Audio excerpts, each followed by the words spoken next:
commence par m'hydrater, je commence à prendre des bonnes habitudes. Bien voilà, je voudrais dire bonjour à ceux que je n'ai pas vus et bonjour à tous ceux qui nous regardent aussi. Oui, on a un Dieu extraordinaire. On a un Dieu extraordinaire. Il est avec nous tous les jours. J'allais dire quelque chose. Je me sentais inspiré, j'allais dire quelque chose. Et c'est vrai, Dieu est notre paix. Et nous savons que le bonheur et la grâce, dans son amour, nous poursuivra tous les jours de notre vie parce que rien ne peut nous séparer de Dieu. Rien ne peut nous séparer de l'amour manifesté en Jésus. Et sur les choses sur lesquelles nous pouvons nous attacher aussi, il y a un petit Larsen. Les choses sur lesquelles nous pouvons nous attacher aussi, c'est de savoir que Dieu a préparé d'avance, avant la fondation du monde, des projets de bonheur et de paix pour chacun d'entre nous. Et ça doit nous réjouir. Et comme l'a dit Rosemary, et c'était ma pensée quand j'ai préparé ce message par rapport à ce que je vais dire, le titre que j'ai donné, et c'est vrai que ça vient, je me disais, mais Seigneur, comment je vais pouvoir apporter ça? Parce que j'aime bien toujours vraiment structurer, donner donc introduction, tout ça. Et souvent, ça se fait... Et là, le titre, c'est « Emmanuel pour toujours ». Emmanuel pour toujours. Mais on va commencer depuis le début. Et je rends grâce à Dieu. Je rends grâce à Dieu. Et je vais commencer d'emblée par un verset dans la version Louis II normale. Ésaïe 7,14 qui nous dit quelque chose que nous connaissons. C'est pourquoi le Seigneur lui-même vous donnera un signe. Voici, la jeune fille deviendra enceinte. Elle enfantera un fils et elle lui donnera le nom d'Emmanuel. Et ce verset, mes amis, c'est l'une des plus grandes révélations qui a été faite à l'homme et qui a fait basculer toute l'humanité entière, si vous le croyez. Cette révélation est encore d'actualité aujourd'hui parce que nous sommes encore sous le temps de la grâce, comme tu l'as dit tout à l'heure. Et ce que nous allons étudier, cette prophétie a été confirmée à Joseph, donc ce verset que nous disons au-dessus, a été confirmé à Joseph 750 ans plus tard à travers les récits de Matthieu, Marc et Luc, à travers ces trois épîtres. Emmanuel est un nom hébreu, en fait c'est Immanuel, qui signifie, donc on peut dire Dieu parmi nous, Dieu avec nous, ou Dieu est avec nous. Et ça c'est important. Dieu est avec nous. Et ce prénom, n'est pas un hasard. Il nous rappelle qu'au commencement des temps, Dieu était avec l'homme. Dieu était avec la femme. Amen. Il marcha avec Adam et Ève tous les jours dans le jardin d'Éden jusqu'à ce que leur péché, jusqu'à ce que leur désobéissance les séparât de leur Créateur. Et ça a été difficile. Leurs descendants essayèrent en vain de regagner l'intimité de Dieu avec l'homme. Caïn et Abel offrirent les premiers sacrifices parmi les millions d'autres qui ont suivi et par lequel nombre de générations, nombre de peuples ont tenté de s'approcher de Dieu, d'avoir cette proximité avec lui. Les habitants de Babel essayèrent de s'approcher aussi de la mauvaise manière, bien sûr, en construisant une tour. Toute tentative humaine d'être avec Dieu resta vaine jusqu'au temps du Nouveau Testament, de la Nouvelle Alliance, où le voile du temple séparait le Saint des Saints, qui était la demeure terrestre de la présence de Dieu. Du reste, et c'était séparé du reste du temple où les hommes demeuraient. Pourquoi? Parce qu'on revient à ce qu'on se disait au-dessus. Cela signifie encore une fois que l'homme était séparé de Dieu à cause du péché. Il ne pouvait pas entrer dans le Saint des Saints. Et Ésaïe 59, justement, nous confirme, Ésaïe 59, 1-2, mon ami. Il nous le confirme. Et il nous dit, non, la main de l'Éternel n'est pas trop courte pour sauver, ni son oreille trop dure pour entendre, mais ce sont vos crimes, ou dans d'autres versions, ce sont vos fautes qui mettent une séparation entre vous et votre Dieu. Ce sont vos péchés qui vous cachent sa face et l'empêchent de vous écouter. Seul, à cette période-là, le souverain sacrificateur avait le droit de passer au-delà du voile. Et on ne parle pas, mes amis, d'un simple rideau. Agathe en a déjà parlé. C'est environ 18 mètres de haut, avec 12 cm d'épaisseur. Imaginez-vous, 12 cm d'épaisseur. Hein. On ne parle pas d'une feuille de papier, hein, mes amis. Et donc, le sacrificateur avait le droit de passer, et pas à n'importe quel moment, parce que c'était vraiment une question de vie ou de mort. Il pouvait mourir. Et vous pouvez relire justement dans Lévitique. C'était une fois par an pour entrer dans la présence de Dieu au nom de toute la nation d'Israël et faire l'expiation de leurs péchés, c'est-à-dire l'effacement, je dirais, de leurs fautes. Ils faisaient le nécessaire pour réconcilier, pour réunir le peuple avec Dieu, pour remettre, en fin de compte, ce que Jésus a fait, pour remettre la dette à zéro, une ardoise de nouveau vierge, et c'était comme cela tous les ans.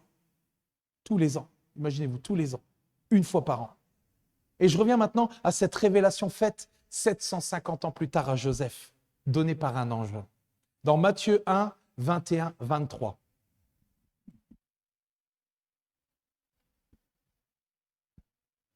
Et pourquoi je parle du voile? Elle enfantera un fils et tu lui donneras le nom de Jésus. Ah ça y est, on en sait plus. Tout à l'heure, c'était juste Emmanuel. C'est lui qui sauvera son peuple de ses péchés. Tout cela arriva afin que s'accomplisse ce que le Seigneur avait annoncé par le prophète. Voici, la Vierge sera enceinte, elle enfantera un fils et on lui donnera le nom d'Emmanuel, ce qui signifie Dieu avec nous. Dieu avec nous, mes amis. Amen. Amen. C'est ce même Emmanuel, avec un grand C, avec un grand M, que l'on appellera admirable, conseiller, Dieu puissant, Père éternel, Prince de la paix. Jésus accomplit la prophétie à sa naissance. Il était pleinement humain tout en étant pleinement Dieu. Amen. Matthieu a reconnu en Jésus l'Emmanuel, c'est-à-dire le miracle du Fils de Dieu, devenant un humain en s'installant parmi nous, afin de quoi? De nous révéler le Père. Et quand il a donné sa vie par amour pour chacun d'entre nous, et qu'il rendit l'esprit, parce que c'est ce qui s'est passé, ce voile, aussi épais, aussi grand soit-il, d'ailleurs justement, on nous dit que la force combinée de chevaux tirant de part et d'autre du voile n'aurait jamais suffi à déchirer ce voile. Imaginez-vous, la force qu'il y a justement combinée dans des chevaux, mes amis. Et donc ce voile, aussi épais soit-il, il s'est déchiré comme une feuille de papier, du haut vers le bas. Jésus, Emmanuel, se révélant à travers ce symbole, être le seul chemin d'accès vers le Père. Amen. Il est devenu notre souverain sacrificateur. Et nous qui croyons, ainsi que tous ceux qui croiront par la foi en son œuvre achevée à la croix, nous avons accès désormais au Saint des Saints, au lieu très saint. Amen. Et je prends avec vous tout de suite Hébreux 10, 18, 20. Emmanuel. Or, lorsque les péchés ont été pardonnés, il n'est plus nécessaire de présenter une offrande pour les ôter. Ainsi donc, mes frères, nous avons une pleine liberté pour entrer dans le Saint des Saints, dans certaines versions, dans le lieu très saint, grâce au sang du sacrifice de Jésus. Il nous en a ouvert le chemin, un chemin nouveau et vivant à travers le rideau du sanctuaire, ou le voile, dans d'autres versions, c'est-à-dire à travers son propre corps. Voilà le symbole. Jésus était Dieu parmi nous, avec nous, manifesté dans la chair, mes amis. La question, justement, avant de continuer, parce que maintenant que nous avons compris que Emmanuel était Jésus, et que c'est Dieu avec nous. La question avant de continuer, c'est le temps que j'emploie justement avant. Parce que Jésus était Dieu parmi nous. À l'heure actuelle, est-ce que nous pensons qu'Emmanuel ou Jésus était-il Dieu avec nous? Était-il avec nous de sa naissance à sa mort sur la croix? Était-il juste avec nous de sa naissance à sa mort sur la croix? Ou bien est-il Dieu avec nous encore aujourd'hui? Malgré tout ce qui se passe dans nos gouvernements, dans la société actuelle, malgré tout ce que nous pouvons vivre comme épreuve, comme combat, comme difficulté au quotidien, croyons-nous en Jésus comme étant encore Emmanuel, Dieu avec nous? Croyons-nous qu'il soit encore avec nous? Ben moi, je vous réponds oui. C'est vrai que je me spoil, mais après, je partais vers cette réponse de toute façon. Oui. Avec tout ce que Jésus a vécu, avec tout ce que Emmanuel a vécu, tout ce qu'il a enduré, tout ce qu'il a abandonné pour nous. C'est pas tout ce qui se passe dans nos vies, ce n'est pas pour comment je dirais ça? Tout ce que nous vivons, ça n'amuse pas Dieu, mes amis. Il y a un but à tout cela. Dieu nous aime, mes amis. Amen. Et c'est ce que tu disais encore tout à l'heure pendant la Sainte Seine. Est-ce que nous croyons encore aujourd'hui que Dieu est avec nous? Emmanuel, malgré tout ce que nous pouvons vivre. Sur quelle fondation bâtissons-nous lorsque la tempête fait rage? La parole de Dieu dit dans Matthieu 7, et ça nous parle de l'histoire de deux personnes. Elle nous parle d'un sage et d'un fou. La Bible nous dit que le fou a bâti sa maison sur le sable, et lorsque la tempête est arrivée, la maison a été balayée. D'ailleurs, il nous est dit, la pluie est tombée, les torrents sont venus, les vents soufflés se sont abattus sur cette maison. Elle s'est écroulée et sa ruine a été grande. Alors que le sage a bâti sa maison sur le roc. Et retenez bien ce mot, le roc, le rocher des siècles. La pluie est tombée, les torrents sont venus, les vents ont soufflé et se sont déchaînés contre cette maison. Elle ne s'est pas écroulée parce qu'elle était fondée sur le rocher. Amen. La première chose qui interpelle, c'est que le fou comme le sage vivent quelque chose de commun. C'est la tempête.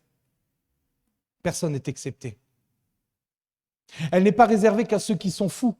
D'ailleurs, on peut même parler à tous ceux qui n'ont pas Christ. Et il suffit de regarder autour de nous dans le monde, combien tous ceux qui nous entourent sont remplis d'épreuves, sont remplis de combats, sont remplis de... Sauf qu'ils le font par leur propre force. Amen. Elle n'est pas réservée qu'à ceux qui sont fous. Nous allons connaître, ou plutôt, je dis nous allons connaître, mais je sais, tout de suite, je me suis rectifié, ou plutôt, nous connaissons. Nous vivons déjà des moments de tempête dans nos vies. Est-ce que... Je pense que si je demandais de lever la main, tout le monde lèverait la main. Et il y a toutes sortes de tempêtes dans nos vies, même des tempêtes secrètes. Des tempêtes secrètes. Au-dedans de nous, qui sont des tempêtes émotionnelles, comme par exemple celles qui nous tirent, celles qui nous entraînent vers la dépression. Cela peut être des tempêtes au niveau de notre couple, du couple, des tempêtes au niveau de notre santé, des tempêtes au niveau financier. Certains ne savent même pas comment ils vont finir le mois, d'autres ne savent même pas comment ils finiront la semaine. Surtout dans cette période bizarre, une période bizarre et instable dans laquelle nous vivons aujourd'hui.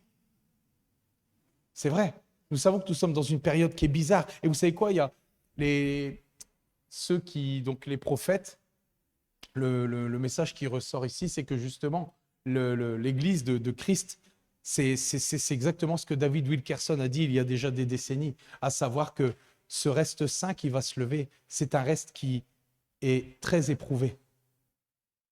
Et il y a des choses qui sont dans l'air. On ne sait pas encore quoi, Dieu se révèle, mais on le sent. On sait qu'il y a des choses qui sont dans l'air. Et je pense que Dieu prépare une armée. Dieu prépare son armée. Amen. Et il l'entraîne au combat. C'est ce que ce chant nous dit. Amen. Nous sommes dans une période malsaine, une période bizarre, mes amis. Instable. Et je voudrais faire une micro-parenthèse en parlant de ces tempêtes secrètes. C'est parfois des tempêtes secrètes qui sont indétectables parce qu'on n'en parle pas au regard des autres, au regard de notre prochain, au regard de notre frère, de notre sœur. Et même parfois, nous devons veiller sur notre cœur et sur notre bouche pour ne pas justement parfois critiquer, pour ne pas parfois jalouser ou juger, car le domaine de la pensée, mes amis, peut nous faire imaginer des choses sur la vie de quelqu'un sans réaliser véritablement ce qu'elle vit, ce qu'il vit. Et c'est là que nous devons avoir de la sagesse, pardon. Excusez-moi. C'est là que nous devons avoir de la sagesse, et ne pas exercer de préjugés. Et j'ai regardé un petit peu, même si je savais ce que c'était préjugé, mais c'est toujours bien de développer. C'est une opinion qui est préconçue. Donc parfois, on peut parler et ne pas connaître totalement la vie de notre prochain, de notre frère, de notre sœur, peu importe. C'était la micro-parenthèse, je continue. Et je reviens justement sur ce que je disais tantôt, quant au fait de savoir qui soutient véritablement ma fondation au milieu de la tempête. Et c'est le sujet d'aujourd'hui, mes amis. Vous voyez pourquoi j'insiste sur Emmanuel. De ne pas bâtir sur des sables mouvants, mais sur Emmanuel.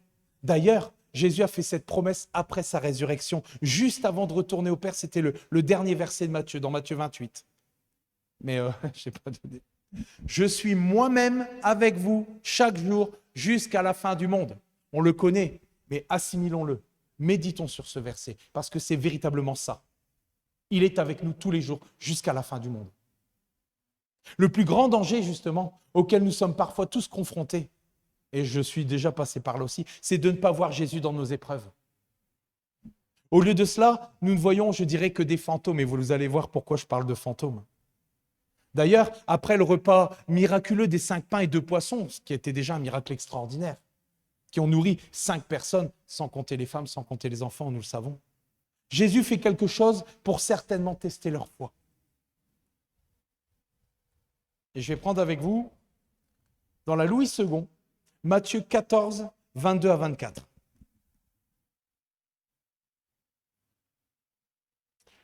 Aussitôt après, il obligea les disciples à monter dans la barque et à passer avant lui de l'autre côté, pendant qu'il renverrait la foule. Quand il l'eut renvoyé, il monta sur la montagne pour prier à l'écart, et comme le soir était venu, il était là seul. La barque, déjà au milieu de la mer, était battue par les flots, car le vent était contraire. Ça a l'air soft comme ça, mais Agathe en a parlé déjà dernièrement. Dans ce chapitre, Jésus ordonne à ses disciples de monter dans une barque qui allait droit vers une tempête. Et Jésus le savait certainement que les eaux seraient agitées, parce que Dieu connaît toutes choses. Et où était Jésus pendant ce temps-là? Il était sur la montagne qui dominait la mer. Il était en train de prier. Il était en train de chercher son Père dans la solitude. Puis à l'heure la plus sombre de la nuit, il a marché sur le lac pour aller retrouver les disciples. On connaît cette histoire. Mais attendez, on aurait pu penser qu'au moins un des disciples l'aurait reconnu et aurait dit « Jésus a dit qu'il ne nous délaisserait pas, qu'il ne nous abandonnerait jamais. » C'est une autre promesse dans sa parole. Il nous a envoyés en mission. Nous sommes au centre de sa volonté. Il a dit que les pas de l'homme juste sont guidés par Dieu. D'ailleurs, regardez là-bas, c'est notre Seigneur. Il est juste là. Nous n'avons jamais été hors de sa vue. Mais nous savons que le récit nous dit autre chose. Nous savons que ce n'est pas comme cela que ça s'est passé. Il nous est dit un peu plus loin, quand les disciples le virent marcher sur la mer, et vous allez comprendre ce que je voulais dire avant, ils furent troublés et dirent « c'est un fantôme ». Et bien que Jésus était avec eux depuis le début, ils ne l'ont pas reconnu. Ils ne s'attendaient pas à le voir au milieu de leur tempête. Ils ne s'attendaient pas à ce qu'il soit avec eux, près d'eux. Emmanuel. Il nous arrive aussi parfois de ne pas reconnaître la présence d'Emmanuel au milieu de nos tempêtes. Alors qu'il est là avec nous. Il est avec nous. Tous ces sentiments de peur, d'angoisse, d'anxiété obscurcissent parfois notre vision.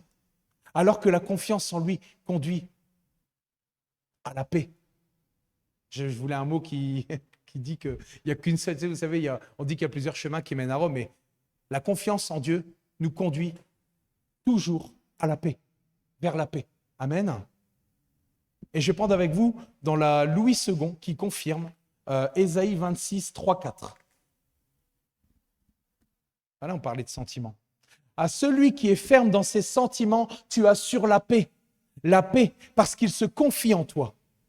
Confiez-vous en l'Éternel à perpétuité, car l'Éternel, et là on revient à ce que je disais tout à l'heure, l'Éternel est le rocher des siècles. Amen. Sur quoi bâtissons-nous notre fondation? D'autres versions, et je les prends parce que c'est extraordinaire, nous disent « À celui qui est ferme dans ses dispositions, tu assures une paix parfaite. À celui qui est ferme dans ses intentions, tu assures une paix profonde. Tu garderas dans une paix parfaite l'esprit qui s'appuie sur toi. Placez votre confiance en l'Éternel pour toujours, car l'Éternel, oui, l'Éternel est le rocher perpétuel. » Et comme je le disais, souvenons-nous du sage qui a fondé sa maison sur le rocher perpétuel, mes amis. Amen. La peur, malheureusement, je dirais, déporte notre attention sur les circonstances au lieu d'augmenter notre confiance dans le Dieu qui contrôle toutes les situations, dans le Dieu qui est au contrôle de tout. Et regardons un peu plus loin, dans la Louis II 21, cette fois-ci, Matthieu 14, 30. On prend la suite justement de ce récit. Mais voyant que le vent était fort, il eut peur. Et comme il commençait à s'enfoncer, il s'écria « Seigneur, sauve-moi » Pierre ici se met à marcher sur l'eau et on le sait, il marche vers Jésus. Mais dès que son attention, dès que ses yeux arrêtent de fixer Jésus et qu'il regarde autour de lui, considérant la force du vent dans cette tempête, il prend peur et il s'enfonce, puis il commence à couler. Lorsque nous nous concentrons sur nos circonstances au lieu de mettre notre confiance en Dieu, nous devenons aussi submergés, nous aussi, submergés parce que nous voyons, submergés parce que nous considérons. La leçon, justement, à travers ce récit, nous montre que Jésus désirait simplement que les disciples lui fassent confiance, comme étant leur Seigneur dans chaque tempête de leur vie et dans chaque tempête de la nôtre. Parce qu'il s'adresse à nous aussi à travers ces récits. Et c'est ça que je viens de dire. Et vous savez quoi? On l'a chanté tout à l'heure.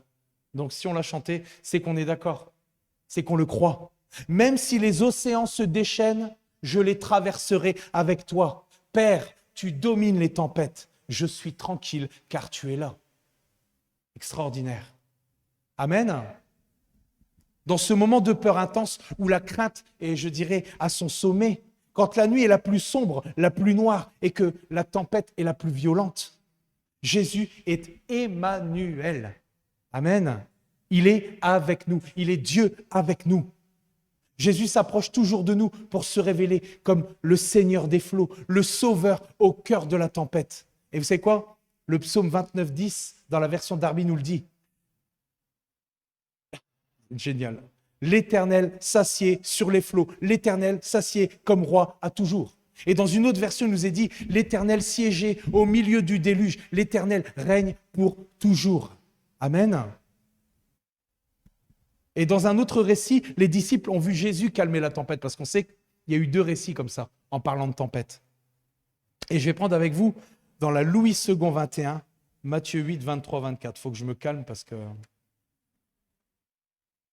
je profite.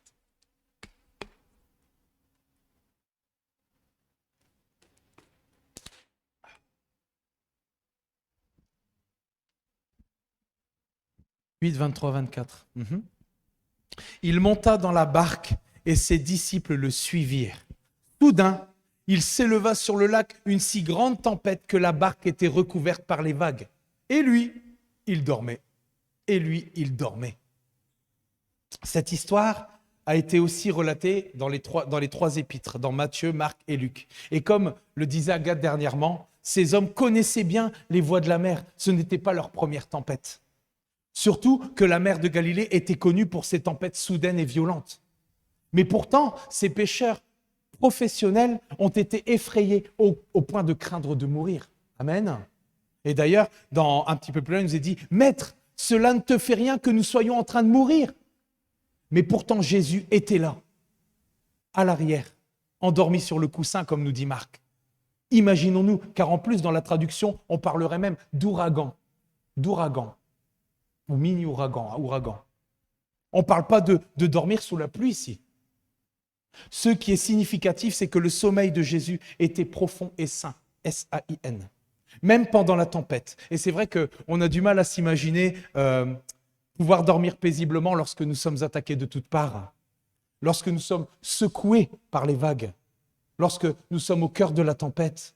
On aurait plus, et c'est parce que c'est la pensée humaine qui vient en premier souvent, on aurait plus tendance à s'imaginer en train de cogiter, en train de se retourner d'un côté, en train de cogiter, puis se retourner de l'autre, en cherchant des solutions, en s'imaginant des scénarios.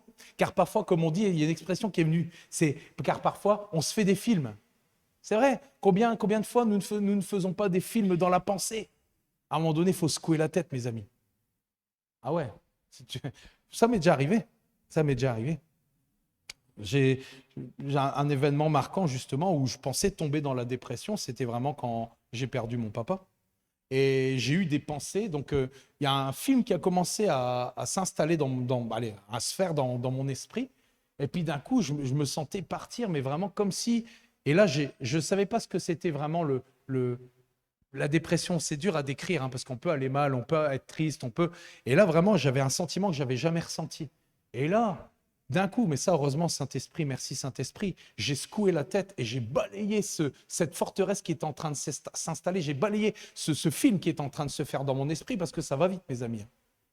Et on voit comment le monde y tourne. Amen. On doit vraiment faire attention. Et là, j'ai pu m'imaginer ce que c'était vraiment la pensée de dépression, la pensée de se laisser aller, de se laisser partir. Donc, comme je le disais, et parfois, nous, on a plus tendance à se faire des films, à cogiter, à se retourner. À qui ça n'est pas arrivé? À personne. Personne ne lève la main. Non, je rigole. Je plaisante. Et pourtant, mes amis, la parole de Dieu nous parle d'un repos. Elle nous parle d'un repos, d'un sommeil profond et sain que nous pouvons vivre au milieu de la tempête. Et vous savez quoi? Je vais prendre avec vous Proverbe 3,24 dans la Louis II 21.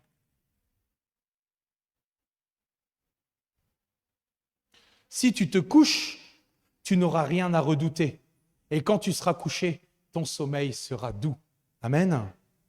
Et nous l'avons chanté, j'aime bien parce que les louanges, elles étaient vraiment à propos. Nous l'avons chanté. Si les vents me freinent, la mer se déchaîne, tu es près de moi et dans le chaos, tu es mon repos. Amen. Parce que tu restes le même, parce que tu es Emmanuel, parce que tu es Dieu avec nous. Amen. Je continue. Et je vais prendre ici, cette fois-ci, dans la version Osterwald. On l'a, hein, celle-là. Ah, j'aurais encore fait une gaffe. Hein? Osterwald, psaume 4, 8, 9.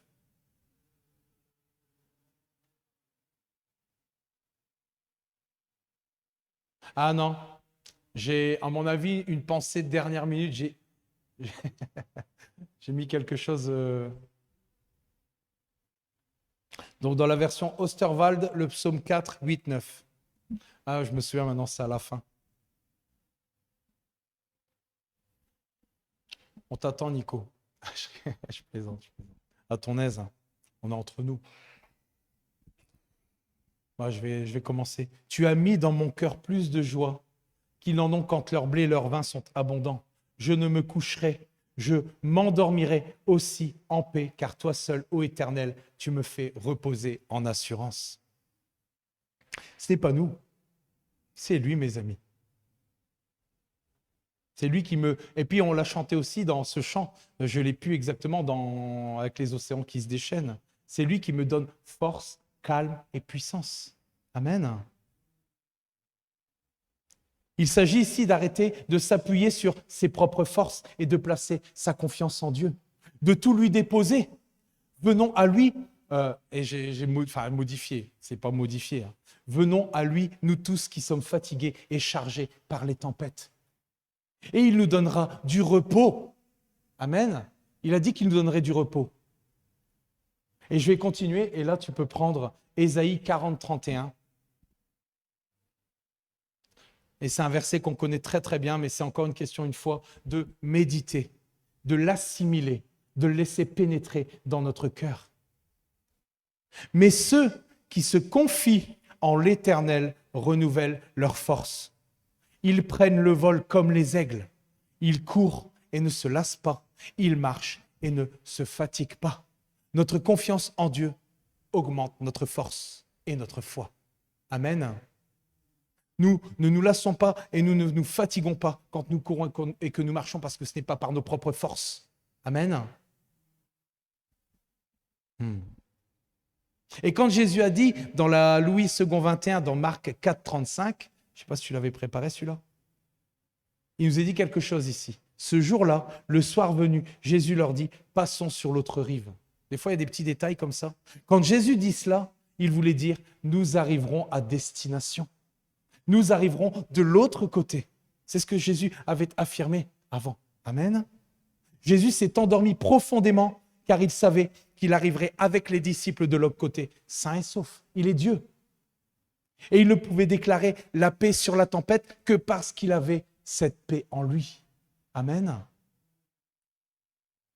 Dieu veut nous apprendre aussi à nous reposer sur lui dans la barque. C'est ce que Pierre a fait. Vous savez quoi? C'est ce que Pierre a fait. Parfois, et c'est génial qu'on a des exemples comme ça de la parole de Dieu. Parce que la parole de Dieu, elle nous dit dans Acte 12 que Pierre était gardé en prison. Jusque-là, vous êtes d'accord avec moi. Jacques venait d'être exécuté par le roi Hérode et il avait dit à Pierre, toi aussi tu vas mourir. Et donc Pierre connaissait son sort. Il savait qu'il allait mourir après la Pâque. Mais il y a une chose particulière qui s'est passée quand l'ange est venu le délivrer. Qu'est-ce qui s'est passé? Et là aussi, c'est un détail, vous allez voir.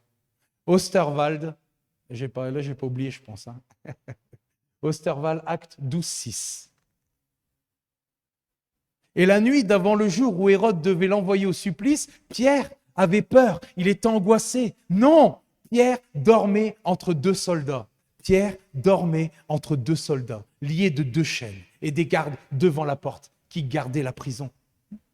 Et là, on se dit, mais Pierre, comment tu peux trouver le repos, trouver le sommeil, alors que tu vas être exécuté demain, alors que tu vas être amené au supplice, que tu vas être amené en jugement, que c'est peut-être certainement ton dernier jour où tu vas vivre. Pierre avait appris une belle leçon dans la barque au milieu de cette tempête qui faisait rage, mes amis. Il paniquait, c'est vrai, et pensait qu'il allait mourir, vous vous souvenez? Nous avons ce Pierre qui avait peur de mourir et qui pensait qu'il allait mourir. Et il réveille Jésus. Alors que Jésus dormait paisiblement. Pierre avait compris que le repos était une attitude, une posture spirituelle. Et vous allez voir pourquoi. Que la paix n'est pas l'absence de tempête, mais la présence de Jésus dans la tempête. Et si Jésus dort, c'est parce qu'il sait que la tempête ne sera jamais plus forte que sa parole. Amen. Et c'est ça la foi en réalité. Quand nous considérons qui commande le vent et la mer, c'est ce qu'on disait plus haut. Et dans cette situation, Dieu ne nous demande pas d'agir, mais de lui faire confiance. De ne pas faire quoi que ce soit, mais de lui faire confiance. De nous reposer sur lui. Notre inquiétude n'accélérera jamais le plan de Dieu et elle ne rallongera pas la durée de notre vie non plus. Amen. Et d'ailleurs, dans la Louis II 21, j'espère que je l'ai mis ça, Matthieu 6, 26, 27.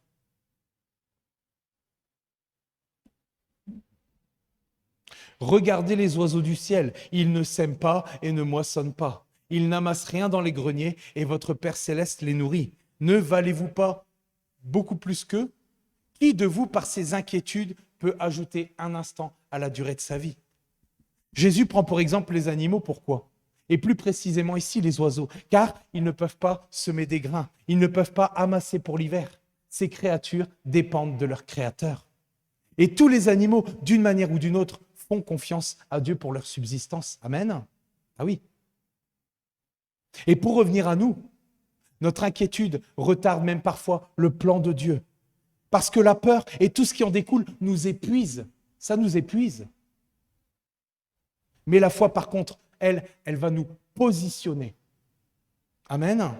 Et je prends avec vous justement... Oh mince, je ne l'ai pas mis. Si, je l'ai mis. Dans la Bible Martin, mais on ne l'a pas celle-là. Si? Génial. On a toutes les versions. Extraordinaire. Dans le psaume 127, quelque chose. Je ne l'ai pas. 127, 2. C'est ça? Ouais. C'est en vain que vous vous levez de grand matin, que vous vous couchez tard et que vous mangez le pain de douleur. Certes, c'est Dieu qui donne du repos à celui qui l'aime. Et Dieu, justement, à travers ce psaume, nous dit bien que tout ce qui est en dehors, et on en parlait tout à l'heure, tout ce qui est en dehors de lui est vain. Tout ce qui est en dehors de... C'est la grâce, sinon c'est rien. C'est la grâce, sinon tout est vain. C'est néant. Mais celui qui dépend entièrement de Dieu, qui lui fait confiance, Dieu lui donnera du repos. Bien sûr, le repos, ce n'est pas de la paresse, mais de la confiance. Apprendre à se reposer, c'est déposer le contrôle, c'est déposer la peur, c'est déposer l'anxiété, c'est déposer l'angoisse. Et dire à Jésus, je dors parce que je sais que toi, tu ne dors pas. Amen. Je dors parce que je sais que toi, tu ne dors pas, tu ne sommeilles pas. Et le repos devient à ce moment-là un acte de foi. Je dirais même plus une arme spirituelle. Pourquoi? Parce que quand le diable veut nous voir paniquer, douter, stresser, il nous trouve au contraire en paix. Voilà pourquoi c'est une arme spirituelle. Et à ce moment-là, il perd son emprise. Bah oui, il perd son emprise sur nous. Il perd son pouvoir sur nous. Amen. Amen. C'est la vérité. Et l'autre chose à considérer quant à ce récit, c'est que la barque est secouée dans tous les sens, comme on l'a dit. Les vagues montent et la peur prend toute la place. Et au milieu de ce chaos, Jésus dort. Encore? Non, c'est toujours le même récit. Ce qui est marquant dans cette scène, c'est que l'on peut parfois, je dirais facilement s'identifier à cette situation. Quand tout s'agite autour de nous, quand les circonstances deviennent instables, quand l'inquiétude monte, on se demande où est Dieu. On se demande pourquoi, sur le coup, il ne fait rien. Pourquoi il semble silencieux, presque absent. Et pourtant, la Bible, dans ce récit, nous dit qu'il se leva et qu'il menaça le vent et la mer. Et en un instant, tout change. Je voulais claquer des doigts, mais j'ai le micro. Tout change. Mais avant même, il y a quelque chose là, ici. Mais avant même que la tempête se calme, il y a une vérité importante que l'on oublie parfois. C'est que Jésus était déjà là dans la barque avec nous. Avant de calmer la tempête, il était déjà là. Il était Emmanuel. Et ça change tout, mes amis, car cela signifie que la tempête n'est pas une preuve de son absence. Elle est au contraire une invitation à se souvenir de sa présence. Amen. Dieu n'est pas stabilisé parce qu'il nous secoue. Il n'est pas dépassé parce qu'il nous inquiète, mais il est Emmanuel, mes amis. Emmanuel. Immanuel. Il est Dieu avec nous au milieu même de ce que nous pouvons traverser. Combien de fois on a paniqué, combien de fois nous nous sommes agités, combien de fois nous essayons de tout contrôler par nous-mêmes. Et ça, c'est le propre de l'homme. Alors que Dieu est présent, silencieux peut-être, mais présent, fidèle et toujours puissant, même quand il ne parle pas immédiatement. Et je vais prendre avec vous justement Semeur Colossiens 2, 7. Et je vais reprendre mon calme aussi.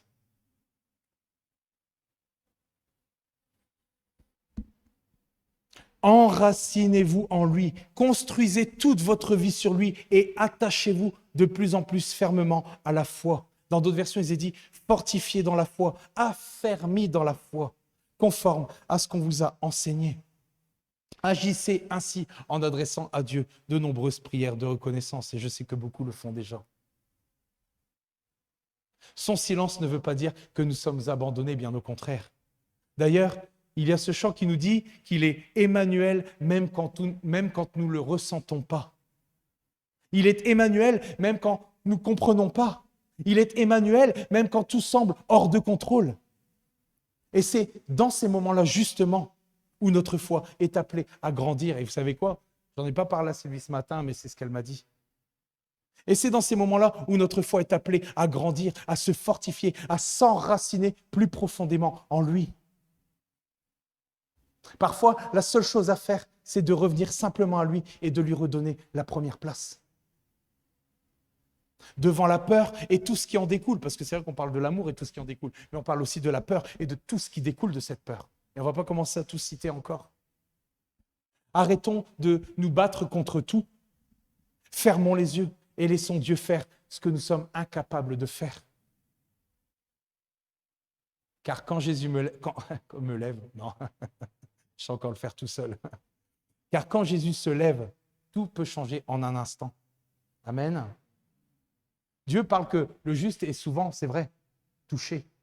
Mais il est dit aussi derrière que l'Éternel, que Dieu est avec lui et qu'il en délivre toujours. Amen.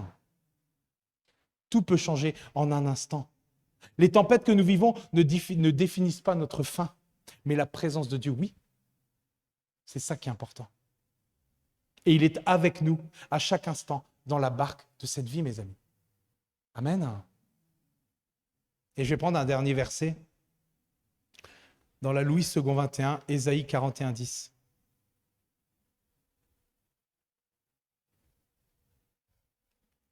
N'aie pas peur, car je suis moi-même avec toi. Ne promène pas des regards inquiets, car je suis ton Dieu. Je te fortifie, je viens à ton secours, je te soutiens par ma main droite, la main de la justice. Amen. Est-ce que ce verset coule en vous? Est-ce que vous êtes imprégné de cette promesse? Parce que tout ce que je vous dis depuis tout à l'heure, c'est des promesses de la parole de Dieu. Et il tient ses promesses. Amen. Et il se tient derrière sa parole. Amen. Ah Seigneur, vraiment, que nous puissions vraiment te voir dans tous les domaines de nos vies. Tu es Emmanuel, tu es Dieu avec nous. Tu n'as pas changé. Tu es le même. Et nous voulons vraiment, Seigneur, prendre conscience que tu es avec nous dans la barque de cette vie, Seigneur Jésus. Apprends-nous à nous tourner vers toi en premier, Seigneur. Apprends-nous à lâcher apprends-nous à lâcher prise, Seigneur Jésus, comme Pierre. Et que nous puissions vraiment fermer les yeux, Seigneur Jésus, et nous reposer, tout te déposer, Seigneur Jésus. Ne laisser, comme je le disais, aucune porte ouverte à l'ennemi, Seigneur Jésus. Mais nous voulons vraiment utiliser ce repos comme une arme spirituelle, Seigneur Jésus, parce que cela en est une. Cela retire vraiment l'emprise à l'ennemi, le pouvoir à l'ennemi, Seigneur Jésus. Puissions-nous, Seigneur Jésus, vraiment nous tourner vers toi en premier, Seigneur Jésus. Puissions-nous, Seigneur Jésus, tout te déposer, Seigneur Jésus, et ne pas repartir avec, afin que nous puissions entrer dans ce véritable repos. Merci, Saint-Esprit. Merci d'être dans nos vies, Seigneur Jésus, et vraiment, Seigneur, continue de nous conduire parce que, Seigneur, tu as des plans de paix et de bonheur pour chacun d'entre nous, Seigneur Jésus. Et je prie vraiment pour leur réalisation. Puissions-nous avoir cette pleine confiance en toi continuelle, Seigneur, et que nos cœurs vraiment se tournent vers toi en premier, Seigneur Jésus. Amen. Amen. Ben voilà, c'est ce que je voulais vous apporter aujourd'hui. Soyez vraiment bénis, soyez pleinement bénis, et je sais que c'est un message qui est un message d'encouragement. Moi, c'est comme ça que je l'ai pris, parce que on vit des choses qui sont pas faciles, mais il est Emmanuel. Emmanuel, il est Dieu avec nous, il est Dieu parmi nous, et surtout, il est Dieu en nous. Amen. Soyez bénis, et soyez bénis aussi tous ceux qui nous regardent. Soyez fortifiés, enracinés, et je vous dis voilà, à demain pour ceux qui viennent. Amen.